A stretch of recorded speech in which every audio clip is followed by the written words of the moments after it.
Allahu Ekber, Allahu Ekber, Allahu Ekber, Allahu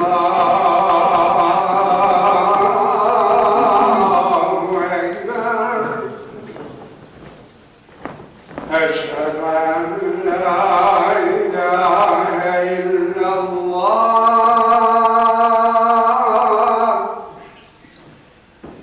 Eşhedü en la Kjo që sapo dëgjuat ishte thirrja e ezanit, një thirrje e posaçme për të gjithë besimtarët musliman, të cilët i përgjigjen kësaj thirrje duke ardhur në xhami.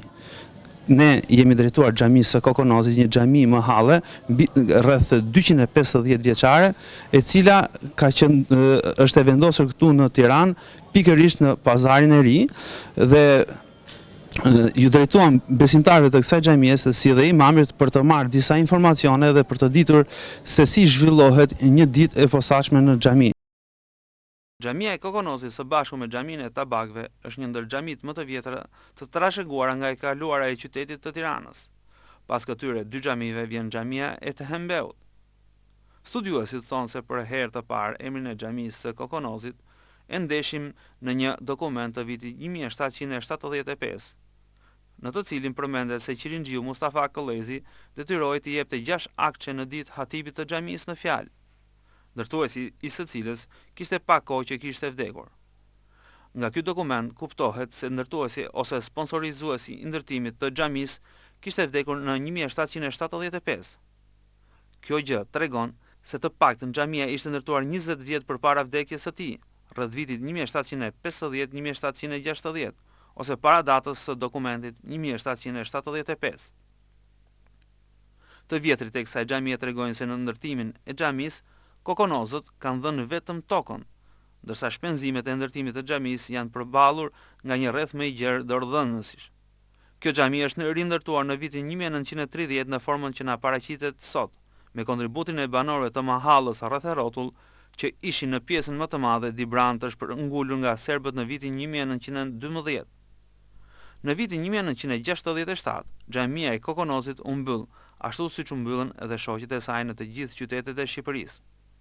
Madje pati prej tyre që e pësuan edhe më keq, duke u rrafshuar krejtësisht, edhe pse shumë prej tyre mund të ishin kthyer në monumente kulture, duke ruajtur vlerat e tyre unikale.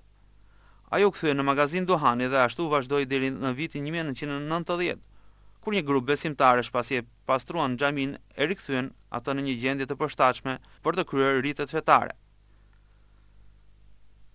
Pas rihapjes, xhamia ishte në një gjendje të mjerueshme. Muret e pikturuara me afreske pothuajse tërësisht ishin plasaritur dhe pritej vetëm shembja e tyre. Në vitin 1967 xhamisi ishte shembur edhe minarja deri në lartësinë e fundit të murit ansor. Kjo gjendje e mjerueshme vazhdoi kështu deri në fund të vitit 1999, kur një grup besimtarësh filluan restaurimin e xhamisë. Ne u takuam me disa nga të vjetrit dhe të rinjtë e kësaj xhamie, që pranuan të flasin përpara mikrofonit ton. Diçka e veçantë që të bën përshtypje është se të rinjtë me modesti nuk pranuan të flasin kollaj. Megjithëse kontributi i dhënë prej tyre ishte shumë i ndjeshëm në mbarvajtjen e punëve të xhamisë. Midis dy brezave ekstreme, bizotëronte një mirëkuptim i ndjeshëm që u vure edhe në fjalën e njërit prej më të vjetërve muezinit të kësaj xhamie, Rahman Balla. A mund të tregoni diçka, domethënë, për historikun e kësaj xhamie në këto vitet e fundit? Po,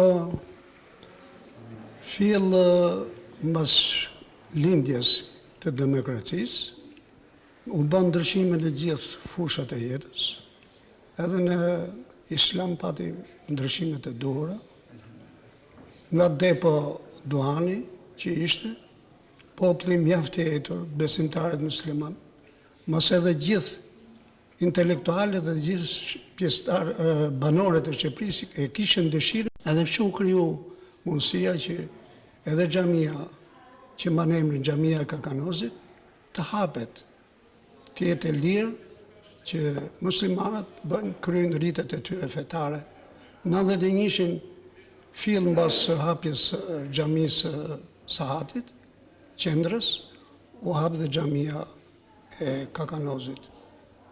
Mjaft besimtarë u grumbulluan, ato që ishin të hetur për Islamin, falnin krynin detyrat islame në xhami. Dhe qeni kënaqësi e madhe, edhe unë jetova këtë kënaqësi, sepse kam qenë falë edhe më përpara kur ishim në medrese, edhe mu duk si gjë e jashtëzakonshme, e pabesueshme që do të vijë një ditë që do kthehemi përsëri në këtë faltore. Me vendimin e Allahut dhe urdhën e Tij kryhet çdo gjë dhe arritëm që edhe ne të falemi përsëri në të njëjtin institucion, në të njëjtin xhami që faleshim edhe përpara.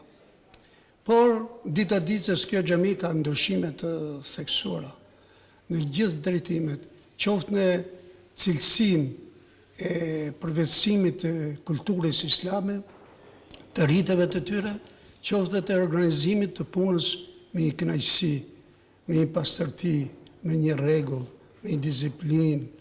Është një xhami ashtu si edhe tjerat, por ne na kënaq më shumë se sa të tjerët. Po ashtu edhe kujdestari i kësaj xhamie Seid Aslani tregon se është hidhuruar shumë gjatë kohës kur u mbyllën xhamit, por se ka qenë gjithmonë optimist se një ditë do të rihapeshin përsëri. Përjetum shumë keq, ne edhe shumë rënë në atë kohë. Ne edhe shumë rënë. Që do bëjmë, ne më kam qenë falë edhe përpara.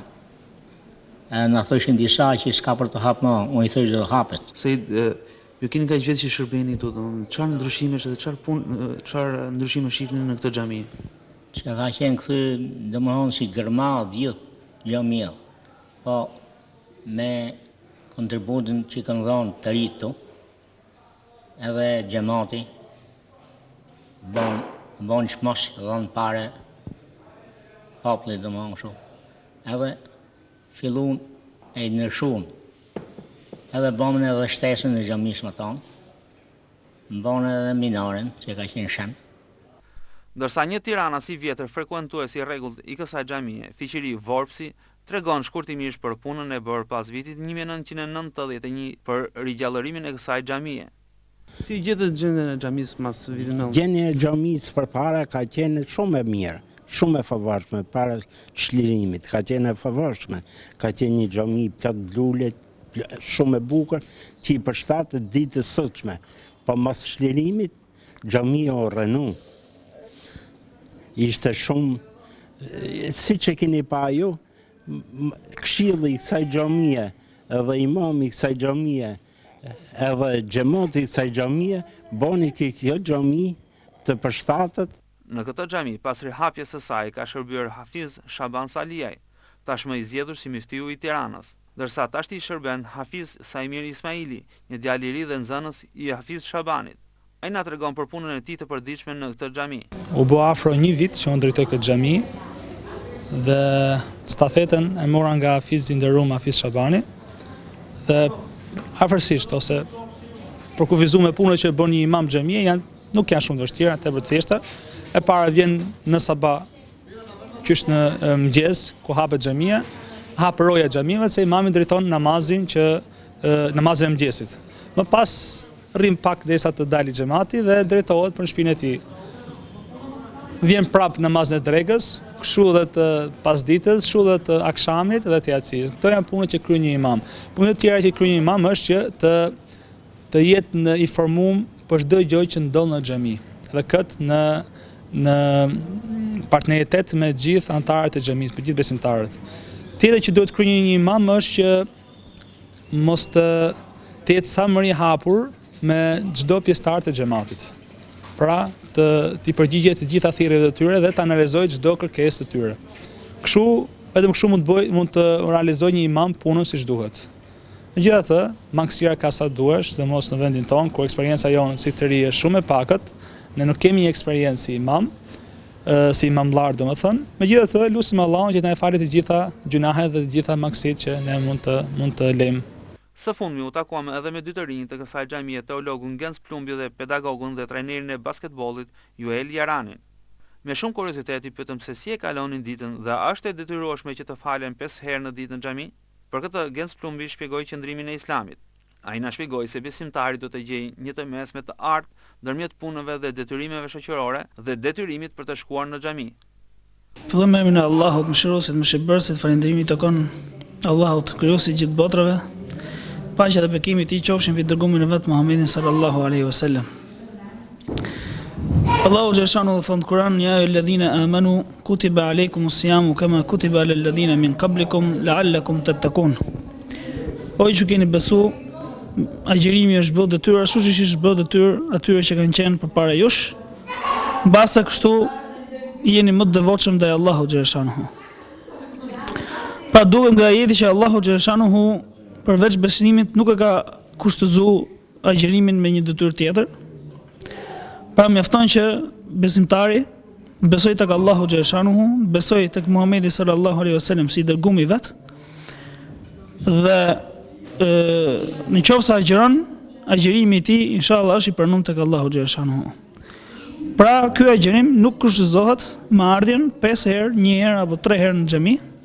Mjafton që besimtari të agjerojë, ta ketë niyetin të sinqert për Allahun xhaleshanuhu dhe inshallah agjerimi i tij është i plotë. Gjatë ditës normale, mbas aktivitetit përditshëm, mbas punës, në kohën e lirë, unë frekuentoj xhamin në vakte të ndryshme, por sidomos gjatë aktivitetet të ndryshme që organizon xhamia jonë dhe komuniteti musliman, sidomos ato sportive dhe kulturore.